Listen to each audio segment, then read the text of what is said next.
तो चलिए आज हम लोग तिलका मांझी आंदोलन के बारे में पढ़ेंगे जो 1773 से 1785 के बीच में चला था। इसके नेतृत्व करते थे तिलका मांझी, जिनको जबरा पहाड़िया भी कहा जाता है।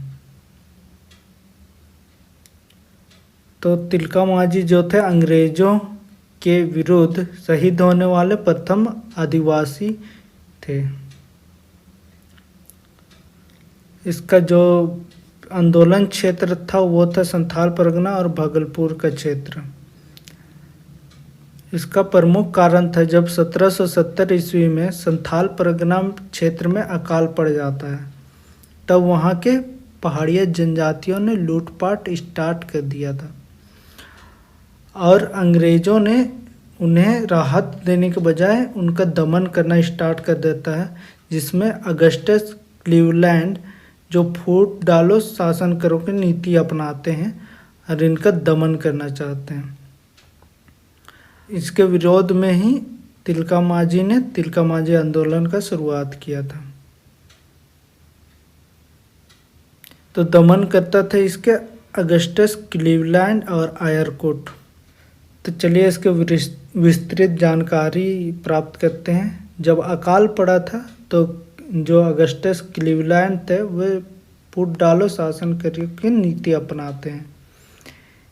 इसके बाद पहाड़िया जनजातियों का अपना समर्थन लेना शुरू कर देते हैं और अपने साथ मिलाना शुरू कर देते हैं और उनको लड़वाना स्टार्ट कर देते हैं। इसके बाद तिलका मांझी ने जन आंदोलन शुरू कर देता है और साल के पत्तों में सबके घर संदेश भेजता और कहता है हम सब एक हैं, हमें लड़ना नहीं चाहिए।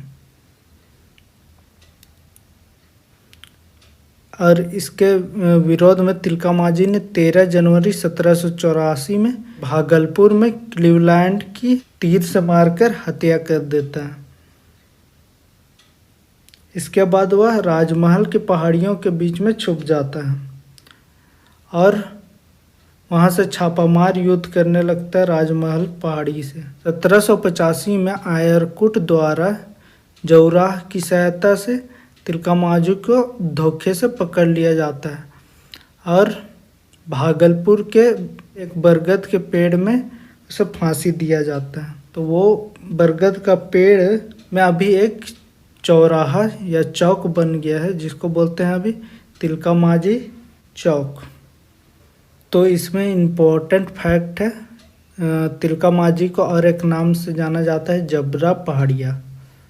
और उसके बाद इसका ईस्वी सन याद कर लीजिएगा और ये फूट डालो शासन करे की नीति कौन अपनाया था, अगस्टस क्लीवलैंड, ये भी याद कर लीजिएगा।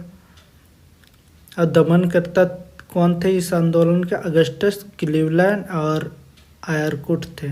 इस स्लाइड में याद कर लीजिएगा साल के पत्ते में वो संदेश भेजा था। 13 जनवरी 1784 ईस्वी में तिलका मांझी ने क्लीवलैंड को तीर मार के हत्या कर दिया था और 1785 में आयरकुट ने जौराह की सहायता से तिलका मांझी को अरेस्ट कर लेता है और बरगद के पेड़ में फांसी देता है।